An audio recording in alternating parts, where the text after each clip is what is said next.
My new treasure is home.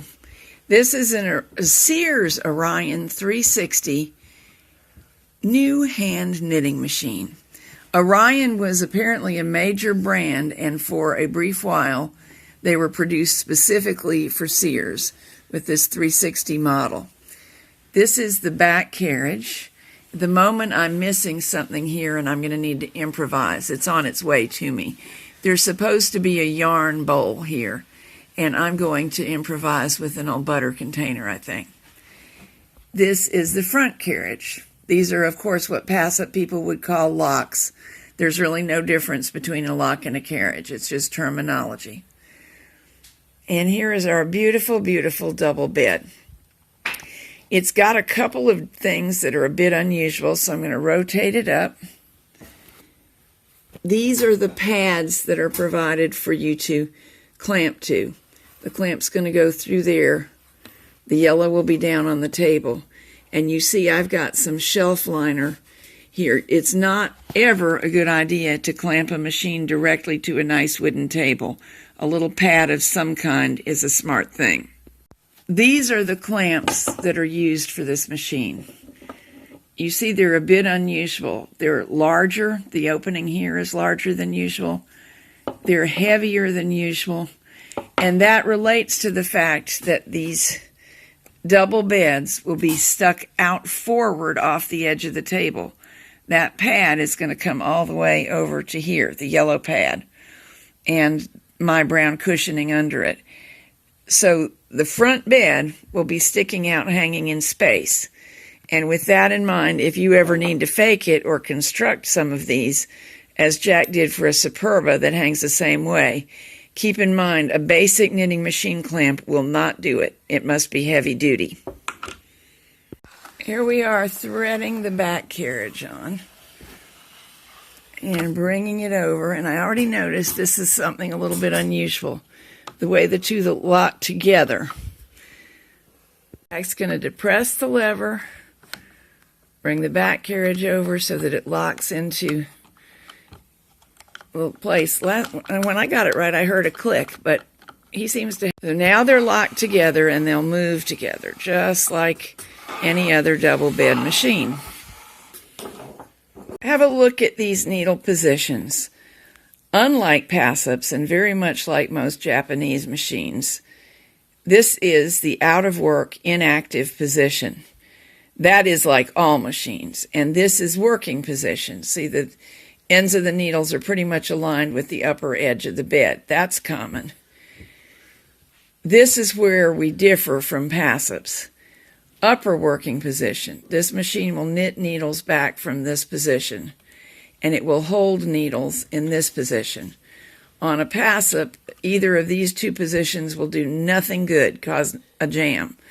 But this machine is set up a little bit differently, so these positions do work. Hold, upper working position, normal working position, and out of work completely. I'm going to move the carriages across and see if this does what we expect it to do. Yes. Had there been yarn on there, right now there's only imaginary yarn, these would have all knitted. You could see them go into action. And these, which were up here, came down into work. But we just bypassed these because they are in hold position. Shift to R, meaning knitting in the round, or circular knitting. Whoops, let's put this one back into work. Nothing happened that direction, and nothing much happened that direction. So what we need to do is put one side into N for normal knitting. So I think it should normally knit going left, slip going right. And there they go, normally knitting, slipping. The slipping bumps them a little, but it doesn't bring them forward and back enough to lay yarn into the hooks and pull back a new stitch. Normally knitting, slipping. Let's change this side to R and this side to N. Now it should slip going left and knit going right. Slip, knit, slip, knit. Worked. Here's an interesting feature. This is called the needle retractor button. It's only on the back bed, so it only affects the needles on the back bed. When it's in the green position and the needles are all the way forward and hold, basically nothing happens. So I would think of green for go past. Now, switch to red. It takes held needles back into work. Many machines have a function of this sort. This one's different than most. And back to work they go. One thing I should mention before continuing. On passives, these are called locks. On most Japanese machines, they are called carriages. The Orion book actually refers to them as slides, which is also accurate because they slide to and fro. Most likely, I'm not going to remember to call them slides.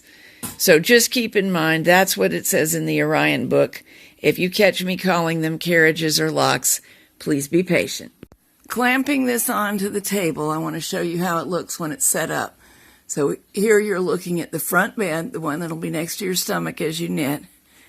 It's overhanging the edge of the table, and we're rotating around underneath so you can see where it's clamped. Make sure that clamp is nice and tight. You do not want the machine falling into your lap or even worse, onto the floor. This is my Orion, and I'm still waiting for the arrival of the proper yarn bowl. And look what actually turns out to work. This is a butter tub. Jack cut slits here and here to fit over the bracket that's made to hold it, and it in fact works very well. This is something nice that comes with this Orion. This is a weight on a funny shaped hanger, and here is what it's for. I'm going down between the double beds, up from the bottom, and hanging it on the edge of the work. This stays out of the way of the knitting, but greatly reduces drop stitches at the edge.